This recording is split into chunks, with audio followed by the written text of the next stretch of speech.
Առաջինի ուղիղ եթերում լուրերը շարունակում է աշխատանքը ես Շուշանես Հակունցն եմ, բարև ձեզ։ Տեղի է ունեցել նոր ձևավորված կառավարության առաջին նիստը։ Վարչապետ Նիկոլ Փաշինյանը շնորհավորել է կաբինետի անդամներին, նշելով, որ առաջիկայում կանդրադառնան անելիքներին, դրանց ամբողջական անդրադարձ կլինի կառավարության 2026-ից 31 թվականների գործունեության ծրագրի քննարկումներին։ Ակնհայտ է, որ մեր գործունեության մի հսկայական հատվածը լինելու է շարունակականության ժանրի մեջ,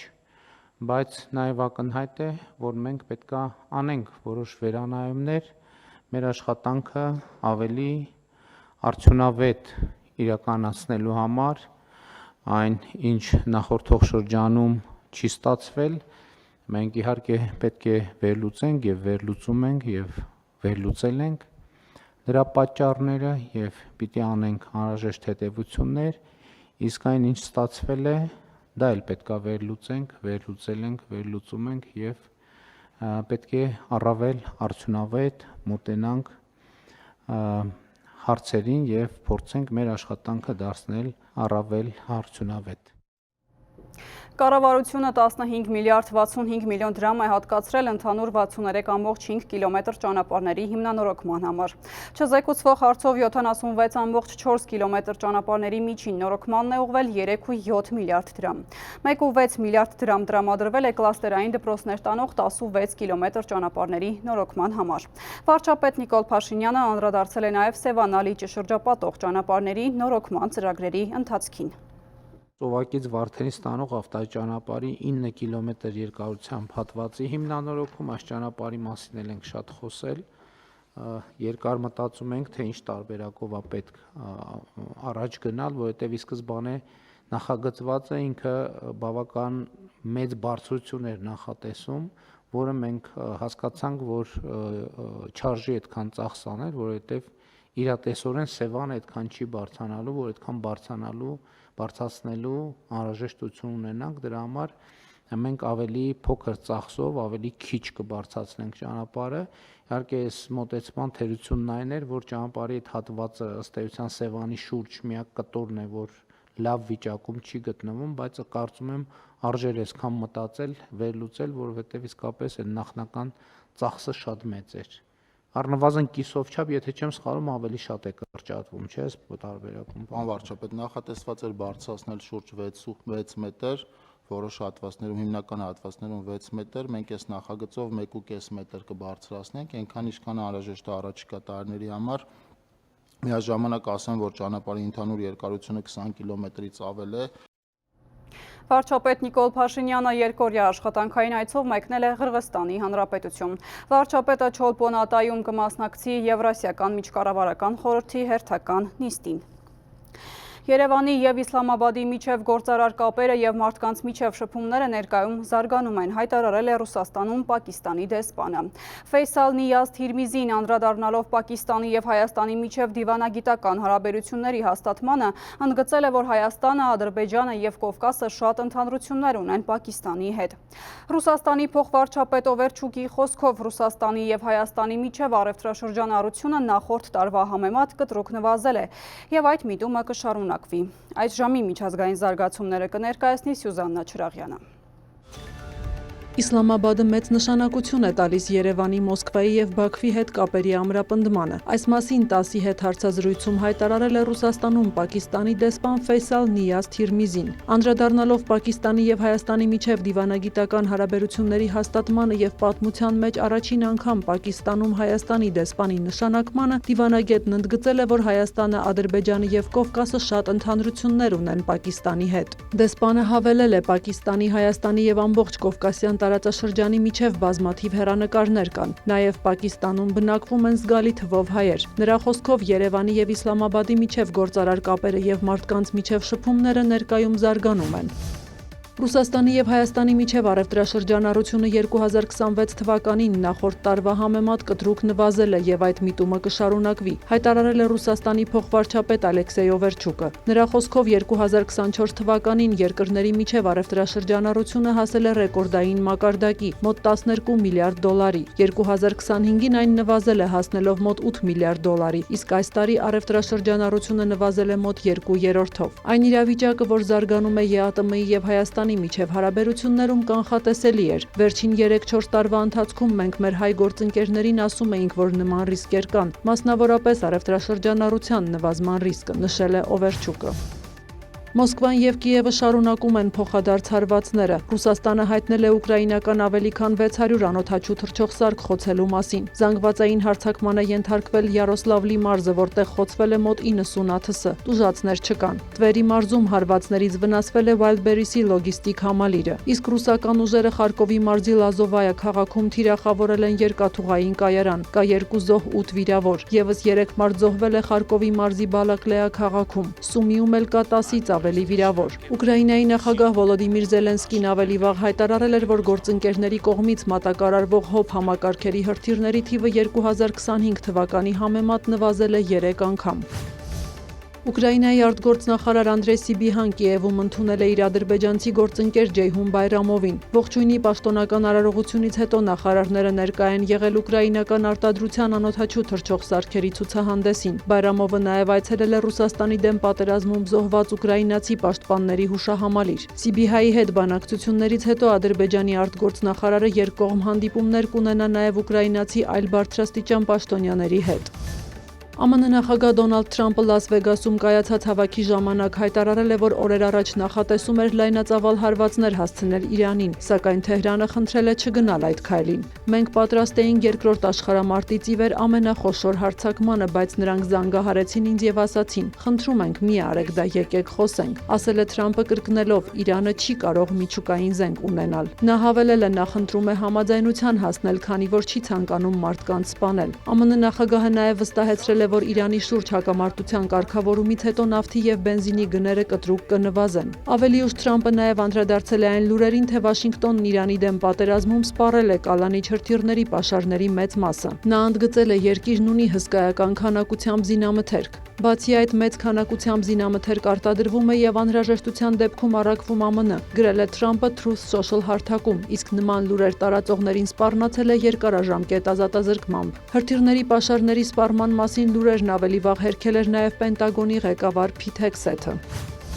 Բրազիլի նախագահ Լուիս Ինասիո Լուլա դա Սիլվան քննադատել է Վաշինգտոնում երկրի դեսպանի վիզան չեղյալ հայտարարելու ԱՄՆ-ի որոշումը, այն որակելով անպատասխանատու եւ անխոհեմ։ ԱՄՆ պետքարտուղարությունը Բրազիլի դեսպանի վիզան չեղարկել էր, քանի որ այդ երկիրը հուլիսին հրաժարվել էր վիզա տրամադրել ամերիկացի 2 պաշտոնյայի, նաեւ ձգձգել էր ԱՄՆ նախագահի առաջադրած թեկնածուին դեսպանի պաշտոնում հաստատելու գործընթացը։ Լուլա դա Սիլվան հայտարարել է, որ Բրազիլը նոր դեսպան չի ընդունի մինչև հոկտեմբերին երկրում նախատեսված ընտրությունները։ Ավելի վաղ Բրազիլը կրճատել է իր դիվանագիտական ներկայությունն Արգենտինայում այդ երկրի նախագահ Խավիեր Միլեի կողմից Լուլա դա Սիլվայի հասցեին հնչեցված վիրավորանքներից հետո։ Սյուզաննա Չրաղյան, լուրեր։ Multigroup կոնցերնի նախկին գլխավոր տնօրեն Սեթրակ Արուստամյանը, նաև Multigroup կոնցերնի տնօրեն Արթուր Դալաքյանը 2 ամսով կալանավորվել են, լուրերին հայտնել են քննչական կոմիտեից։ Արուստամյանն ու Դալաքյանը ձերբակալվել էին առանձնապես խոշոր չափի ավելի քան 8 միլիարդ դրամին համարժեք 21 միլիոն դոլար արժողության գույքերը եւ դրամական միջոցները խաբեությամբ հափշտակելու եւ փողերի լվացում կատարելու առերևույթ դեպքերի առիթով նախաձեռնված քրեական վարույթով։ Ազգային ժողովի ընդդիմադիր ուժերի հետ քաղաքացիական պայմանագիրը որևէ հարցում համաձայնություն չունի, բայց ժողովուրդը պետք է տեսնի քաղաքակիրթ խորհրդարան։ Լրագրողների հետ զրույցում կարծիք է հայտնել կառավարող խմբակցության падգամավոր Սոնա Ղազարյանը։ Տարոն Չախոյանը թեև ընդունում է այս կարծիքը, սակայն պնդում է, ինչպիսի արձագանք եղավ ընդդիմությունից, նույնպիսի արձագանք լինելու է նաև իշխանությունից։ Ճեպազրույցներում անդրադարձ է եղել նաև ԵԱՏՄ-ում ստեղծված իրավիճակին, հայկական ապրանքների արտահանման սահմանափակումներին։ Հայաստանն ու Ռուսաստանը չեն սպառել դիվանագիտական ճանապարհով խնդիրները լուծելու հնարավորությունները, շեշտում է քաղաքացիական պայմանագիր խմբակցության պատգամավոր Սոնա Ղազարյանը, արձագանքելով հարցին, թե ինչպես է տեսնում Ռուսաստանի կողմից հայկական ապրանքների նկատմամբ կիրառվող սահմանափակումների հետ կապված իրավիճակի լուծումը։ Ղազարյանը նկատում է, բացի այն, որ Հայաստանը հայացքն ուղղել է դեպի Եվրամիություն, զուգահեռ փնտրում է նաև այլ շուկաներ։ Թույլ տվեք ասել, որ հաջողել ենք, որովհետև լսում ենք այնպիսի ուղղությունների մասին, որոնք ընդհանրապես ավանդական արտահանման ուղղություններ չեն Հայաստանի Հանրապետության համար, եւ ես վստահ եմ, որ զուգահեռաբար թե խոսելով ԵԱՏՄ մեր գործընկերների հետ միաժամանակ դիվերսիֆիկացնելով մեր արտահանումը, մենք կկարողանանք սպասարկել քաղաքացիների ակնկալիքները։ Ղազարյանը վստահ է, Ռուսաստանը Հայաստանին համարելով կարևոր գործընկեր կկարողանա հանգուցալուծել խնդիրները, եթե դրանք կան։ Սա միայն Հայաստան-Ռուսաստան հարաբերությունների մասին չէ, ինչպես վարչապետը արդեն նշել է, սա առհասարակ նրա մասին է, թե ԵԱՏՄ-ն կա թե չէ եւ գործարկում է իր բոլոր մեխանիզմները թե չէ։ Ինչ վերաբերում է Հայաստանում Եվրամիությանն անդամակցության հանրաքվե անցկացնելու Ռուսաստանի նախագահի առաջարկին, ապա Սոնա Ղազարյանի կարծիքով նման հանրաքվեի կարիք չկա։ Հայաստանը ԵԱՏՄ անդամ է, անելու է ամեն բան, որ կառույցը գործի։ Զուգահեռաբար ուզում եմ հիշեցնել, որ արտահանման դիվերսիֆիկացիան, որի շուրջ արդեն բավականին երկար տարիներ մենք աշխատանք ենք տանում, տալիս է իր ծիլերը, ես առաջարկում եմ մեր քաղաքացիներին նկատել, որ գյուղատնտեսական ապրանքների արտահանումը դեպի ԵՄ շուկա, դա մեծ պատմական իրադարձություն է, հատկապես հաշվի առնելով այն հանգամանքը, որ ԵՄ-ն սովորաբար փակ է պահում գյուղատնտեսական ապրանքների համար իր շուկան, եւ այս աջակցությունը ԵՄ-ի կողմից սա իսկապես բարձր գնահատականի արժանի քայլ է։ Անդրադառնալով նորընտիր խորհրդարանին, Սոնա Ղազարյանը կարևորեց, որ նիստերը բավականին նորմալ հունով են ընթանում, նաև բովանդակային առումով։ Արդյոք քաղաքացիական պայմանագիրը որոշում ունի կողմ քվեարկելու ազգային ժողովի փոխնախագահի ուժեղ Հայաստան խմբակցության տեխնացու Արամ Վարդևանյանին, Ղազարյանը պարզաբանեց, Վարդևանյանին հարցեր ուղղելուց եւ նրա եզրափակիչ ելույթը լսելուց հետո խմբակցությունը նիստ կգումարի եւ որոշում կկայացնի։ Հիշեցնեն, որ պարոն Վարդևանյանը եղել է Սերժ Սարգսյանի ցուցակում, Ռոբերտ Քոչարյանի ցուցակում նա նաև մանդատ է ունեցել մի քանի տարի, հետո վայր է դրել այդ մանդատը եւ հանրությունը այդպես էլ չի իմացել, թե ժողովրդի վստահության քվեն ինչու չի պահպանել եւ հիմա ուրեմն Սամվել Կարապետյանի ցուցակումը հետաքրքիր է լսել, թե ինչ այնպես չեն արել Հայաստանի Հանրապետության երկրորդ եւ երրորդ նախագահները, որ ի վերջո նա հանգրվանել է Սամվել Կարապետյանի ցուցակում։ Ազգային ժողովի ինդիմադիր ուժերի հետ քաղաքացիական պայմանագիրը որևէ հարցում համաձայնություն չունի, բայց ժողովուրդը պետք է կարողանա տեսնել քաղաքակիրթ խորհրդարան, որին հետևելը կլինի հաճելի, շեշտեց նա։ Քաղաքացիական պայմանագրի նորընտիր պատգամավոր Տարոն Չախոյանը եւս կիսում է այն կարծիքը, որ ընդդիմություն իշխանություն բանավեճը պետք է տեղի ունենա բացառապես բարեկրթության սահմաններում։ Նախորդ ազգային ժողովի ժամանակ էլ քաղաքացիական պայմանագիր կուսակցության պատգամավորների կողմից բազմիցս եղել են առաջարկներ այս նույն բարեկրթության սահմաններում փորձել կազմակերպել նիստերը եւ ելույթները, ինչպես նաեւ բանավեճերը, սակայն ընդդիմության ներկայացուցիչների կողմից այդ առաջարկները մերժվել են, շատ ժամանակ այդ ամեն ինչը տեսագրվել է հենց տեսախցիկներով, ինքներդ ականատես եք եղել այդ ամեն ինչին, դե կներեք չի կարող լինել այդ բարեկրթությունը միակողմանի։ Կոպիտ ասած, ինչպիսի արձագանք եղավ ընդդիմությունից, նույնպիսի արձագանք լինելու է նաև իշխանությունից։ Դե կներեք, ոնց եք պատկերացնում, պետք է գլուխներս ծռենք եւ սպասենք, որ մեզ ծեծեն, լուրջ։ Չախոյանը абսուրդ է որակում նաև ընդդիմադիրների կողմից ընտրակաշառքի հարյուրավոր դեպքերը չընդունելը։ Նրա կարծիքով անընդունելի է, որ մարդկանց օգտագործեցին ընտրությունների ժամանակ եւ նրանց միայնակ թողեցին քրեական գործերի հետ։ Մերի Խաչատրյան, Արամ Հարությունյան, լուրեր։ Զվարթնոց օդանավակայանի հին մասնաշենքը Երևանի պատմության և մշակույթի անշարժ հուշարձանների ցուցակից չի հանվի։ Նոր տերմինալը կինտեգրվի հուշարձան հանդիսացող հին մասնաշենքին, որը կենթարկվի որոշակի վերափոխման։ Ճարտարապետները բարձրաձայնում են, որ փոփոխությունը չպետք է ազդի կառույցի ճարտարապետական տեսքի վրա։ Տարածքային կառավարման և ենթակառուցվածքների նախարարությունից վստահեցնում են բոլոր դիտողությունները հաշվի կառնվեն, իսկ մաստեր պլանը կդրվի հանրային քննարկման։ Զվարթնոց օդանավակայանի հին մասնաշենքը Երևանի պատմության և մշակույթի անշարժ հուշարձանների ցուցակից հանելը այլևս օրակարգում չէ, վստահեցնում է տարածքային կառավարման և ենթակառուցվածքների փոխնախարարը։ Այս հունվարին կոնցեսիոն պայմանագրի 5-րդ լրացումը ստորագրվեց, որով կառավարիչը Արմենիա միջազգային օդանավակայաններ ընկերությունը պարտավորություն ստանձնեց շուրջ $425 միլիոն ներդրում իրականացնել օդանավակայանում։ Անմիջապես դրանից հետո ընկերությունը նախարարությանն է ներկայացրել մաստեր պլանը։ Այդ մաստեր պլանով նախատեսվում է հին մասնաշենքի վերափոխում։ Այդ հին մասնաշենքի վերափոխման շրջանակներում մենք նախարարությունը առաջարկել էր դիտարկել, քանի որ հուշարձանների ցանկում է ընդգրկված, այն հուշարձանների ցանկից հանելու հարցը, սակայն որոշվել է, որ այն մնալու է հուշարձանների ցանկում, տեղի է ունենալու հուշարձանի փոփոխություն, որի դեպքերը բազմաթիվ են